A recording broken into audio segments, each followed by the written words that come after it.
Hi guys, this is Marvin. Welcome back to my channel.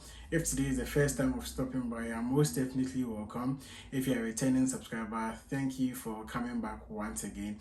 So I'm an international student living here in Canada, Newfoundland to be precise, and I share my experiences as an international student living in Canada. So today I'll be talking about some cultural shocks that hit me when I entered into Canada. So stick and stay, don't go anywhere.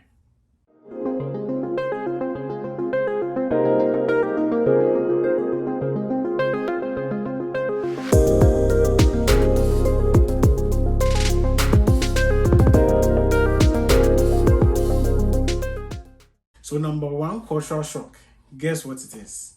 Getting tensions now. It's getting tensions now. The weather.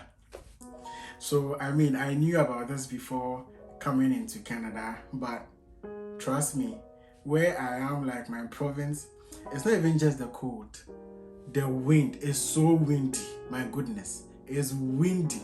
Sometimes you can even see people walking and it's even funny. Like the wind is trying to, take them backwards, and you see them like, bends like whilst trying to, go against the wind. It's so funny at times, but it's so windy and it makes it so cold. For instance, I think during the winter, the lowest temperature we had here was, I think, minus 17 or minus 18, but the wind was just making it feel like minus 30, minus 35. It was damn bad. It was so bad. So yeah, the weather is like crazy out here. Right now we are in spring, right? It's May, right? Yeah, in spring, but it's still cold. Like you still be seeing the sun, yet it's cold. You can't go out like wearing like your normal clothes. It's really cold. Yeah, so the weather is number one. It's so cool. And when you are coming into Canada, I would just suggest that you come during like maybe the fall, spring or summertime, because once you come like within those times, it's easier, right? You ease yourself into the winter. Because I can imagine coming into Canada during winter. My goodness, sometimes during the winter, everything shuts down. Like especially when like there's a storm, nothing opens. Everywhere shuts down. Like the buses do not work, the supermarkets are closed, and when there's like an announcement that there will be a storm on, like maybe there will be a storm tomorrow, everybody is rushing to get like groceries. Like when you go into like Walmart or like the other superstores, sometimes the shelves become empty. Like you see people going to queue and buy a lot of things just to stock up in case it keeps, like, the storm keeps them in their room or in their homes for like a longer period of time. So that's how bad it is. It's really crazy when like there's a winter storm. So the weather is my number one cultural shock when it comes to Canada. So the second thing that shocked me was respect of pedestrians and speed limits. Back home, like in Ghana, the car is more important than you, the human being walking on the road. Oh, child mine. Even when there's a zebra crossing in Ghana, you'd have to stand there and beg the drivers, please, you want to cross the street, oh, please, you want to cross the street. Child mine, come on. But here in Canada, once there's like a pedestrian crossing or there's a zebra crossing and there's no even like a traffic light or something, once there's a crossing and you see a pedestrian even about to enter the crossing, the car will stop. The car will stop for you to, cross the streets. That's how much they respect, like, pedestrians here. And it's really crazy. Like, it was really a shock for me. It was really a shock. Because in Ghana, if you are crossing the street and you see the car coming, the car will not slow down. The car will not, if you like stand on the road, they will knock you down. The car will slow down and the car will be honking at you. My goodness. But here, it's different too. It's different. Like, they respect you, the pedestrian. And like it's really cool. It's really cool. And also there are like speed limits in residential areas, or like in places where like there are schools around. The speed limit, you can't exceed, I think, 30 kilometers per hour. You can't exceed that. So you see that everybody abides to, you know, the speed limits and all of that. So the third cultural shock was car horns. I've been here for like from September, like 8 to 9 months. I hope I'm right. 8 to 9 months, and trust me, I can count the number of times I've heard like car horns. I can count the number of times, and it won't be more than 5 times. In all these months I've been here. In Ghana, people will be honking like as if they are singing a song. That somebody doesn't make a mistake on the road. Somebody will honk at you right now. Somebody will honk at you and be insulting you, like, in addition to it. It's crazy. And like, I mean, it reduces like the noise in the environment, like the area, you know. Everybody's trying to follow the rules. So, you know, it makes you have like a good feeling, right, when you're driving around or when you're, you know, minding your business here. So that's also good. So the fourth thing that shocked me was the educational difference, right? Canadian education is really different from what, like, you know, I am used to, because here you actually do the work. It's like the lecturers only give you like 30-40% and you are doing like 60-70% of the work. Trust me, because once you start the semester, you have projects. They've already outlined like how the assessment is going to be like, and almost every course like has a project. My goodness, Calm down. it's really crazy out here. Almost every course has a project. So if you are offering, or if you are taking like, let's say, 3 or 4 courses like in a semester, trust me, you can have a project in all of the courses. And they are serious projects, like you're actually doing something new. It's not like you're actually writing like a paper, or you're writing an article whereby you have to make use of a software you have no idea of. You know, you have to learn it yourself and make sure you use it in your project work. Like, it's really crazy. You are being given assignments. You have mid-sems to write. You know, you have projects, and then before you even write exam. It's crazy. Whereby, like, where we come from, mostly when like the semester starts, you barely even have assignments. It's mostly like midterm or mid-sem, like exams or midterm tests, and then your final exam. But here, it's stressful though. It's stressful, and you are doing like the work yourself. Like, it's a lot. So yeah, that was like one major difference I noticed as well. And they are really big on plagiarism. They are really big on plagiarism. Like, you can't even use somebody's work without you know, acknowledging the person. No, you can't use it. You can't use it at all, because they'll catch you and then it will go against you as well. Yeah, so plagiarism is like a big thing here. Like back home, I remember in our final projects, you can even use like anonymous, right? So maybe you pick something from somewhere like on the internet, and it doesn't have like anybody's name, you know, like the author is not there or the writer isn't there. Here, you will find it. Oh my God! Wow! You will find the author yourself. You will find the person who published that article or that book or that paper. You will find it, because if you don't find it, you can't just put anonymous and then put the year there. You will find it. Otherwise, you can't use it, because that anonymous is the human being. And the human being surely must have a name. So you go and find the name and the year and come and put it there. There's no way you can put something there without acknowledging like the owner of that particular, you know, statement or that particular whatever it is.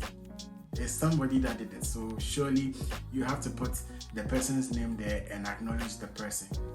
So yeah, that's also like something that, you know, shocked me. The next cultural shock was the importance of emails. Emails are very important here. Another one. Like very, I can't even stress it like enough. They are very important. If you are applying for work, like jobs, emails, even like school, the communication is mostly through email. So if you don't check like your school emails, you know, like when you're applying to the school, you create like your own, you know, your own profile and all of that, and then you also create like a school email like address, right? So that's how like the school communicates with you. Trust me, every day you have to be checking like your school emails, because if there's an event that is going to, you know, take place, it will be communicated through like mail. If the scholarships that are up, you know, for grabs, you have to check your emails. Like everything is email. If you don't check your email, you may end up missing out like on a lot of things. Trust me, on a lot of things. Even if your lecturers want to communicate with you, they either do it by mail, or we have what we call Bright Speech, right? So it's like a learning portal, right, where everything is there, so lecturers can communicate with you. You see all the courses you are taking in the particular semester. Everything is there. So the next thing that really shocked me when I came was emergency alerts. I was so shocked. Like, you can be using your phone and then from nowhere an emergency message or alert just pops up on your screen just like that. So for instance, maybe if the police, you know, is tracking down like a thief or somebody who is holding a gun, you know, like maybe there's a robbery taking place, you know, something like that. Any security threats, right, can just pop up, and they feel like, you know, it's necessary to get the public, you know, aware of whatever is happening. It will just appear on your phone, just like that, like bam. Damn! It will hit you like you didn't even know it, right? I hope I can find a picture of one of them. I'll just put it like up on the screen. So yeah, and I feel like it's very good. It's really good. At least it makes you aware of like whatever is happening. Maybe for instance, if a criminal has been let loose, you know, at least you're aware. They describe the person, they describe how the person looks like, if the person you know, was last seen with a gun or was last seen in this particular area. Everything is inside, and it's really good. It's really good. So the next cultural shock is appointments, guys.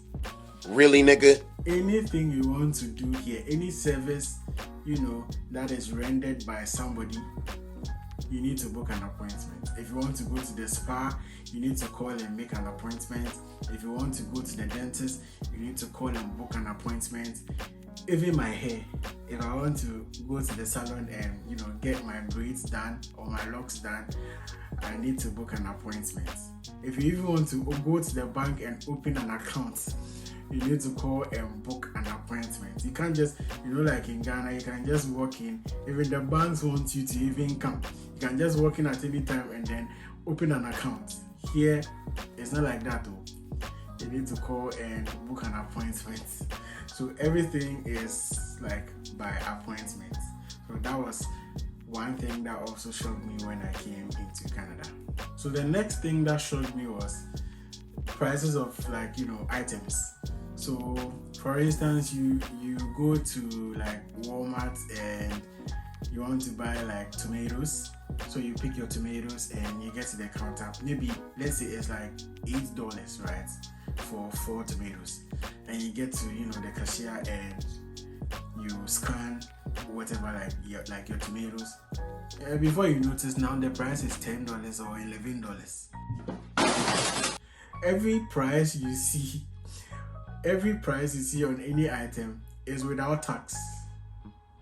And it was really shocking, because from where I'm coming from, whatever you see like tagged, you know, whatever price tag you see on any item, that is the amount of money you pay for the item, because it's tax inclusive. It has already been included into like the price tag or like the price you see on it. So when you get to the counter, you pay the same price you saw on like the price tag, but here it's different. You get to the counter and then before you realize you are paying extra dollars for the item you just picked up. You see HST tax, GST tax, all sort of taxes. So whatever price you see on any item, don't be shocked if you end up paying more than the price you saw on the item. So that was also another cultural shock. So the next thing that shocked me was food bank. So here in Canada, there's food bank where people normally donate food items. Maybe when they buy stuff from the superstores, there's actually space that has been created for donations, right? So people end up putting some of like the stuff they bought from the supermarkets, they end up putting it there, and so it's like a whole system, right? So from what I know, every month you have the chance to go to the food bank point or center, and then you get a hamper, right, every month.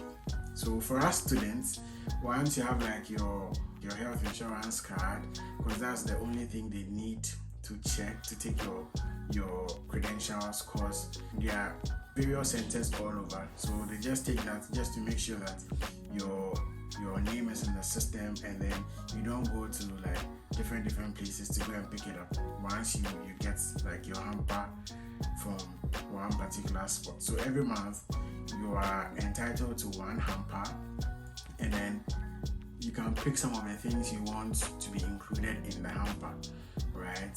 So apart from that, I think every 2 weeks you can get an emergency, because you obviously know that that hamper will not last for the whole month, right? So after you take your hamper for the month, 2 weeks down the line, you can still go and get an emergency, support, and that's like smaller as compared to the monthly hampers, you receive. So that was also like a cultural shock when I came to Canada, because I wasn't used to that. So yeah. And another cultural shock was the bus system. My goodness, the bus system really sucks at times. It is so annoying, because sometimes they will tell you that maybe the bus is supposed to arrive at 7. You get there and then the bus can delay for like 8 minutes. You can imagine if it's raining or it's snowing, you stand there and like you'll be bitten by the rain or the snow, and it's so annoying. And the day you actually get there early, it won't come early. The day you don't get there early, you see the bus passing right in front of your eyes, and if you are not at the spot, like the right bus stop, the bus will leave you. It will leave you. It will not even look at you. Like the driver will not even look at you. It will leave you like you are not even a human being.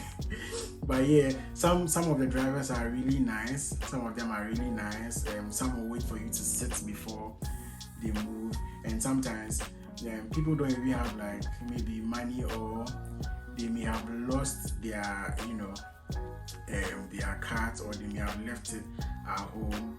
Some of the drivers are kind enough to let you just board the bus. So yeah, the bus system sometimes sucks, but I mean it's also good at times. So the last one I'll talk about is tattoos. When I came, I was pretty much amazed at the number of people that had tattoos. Even older people had like tattoos. You can even see a 60-year-old with like a lot of tattoos like on their body, and I realized that it's part of like their culture, right? It's part of like their culture. For instance, back in Ghana, if maybe like you have tattoos, people tend to have like some sort of like perception about you, and it's not part of our culture. Let me just say like that. It's not part of our culture, right? So, but when you come to Canada, it's part of their culture. Like almost every Canadian has like a tattoo on his or her body. So it was also like some form of like cultural shock, when I came in. Yeah. So these are some of the things that really shocked me when I came into Canada. There are many other things, but just not to make the video so long, I'll just end here. Maybe another time I'll do a part 2 of this video. So if you like this content, please subscribe to my channel. Don't forget to like, comment and share my videos as well. See you same time next week. Bye.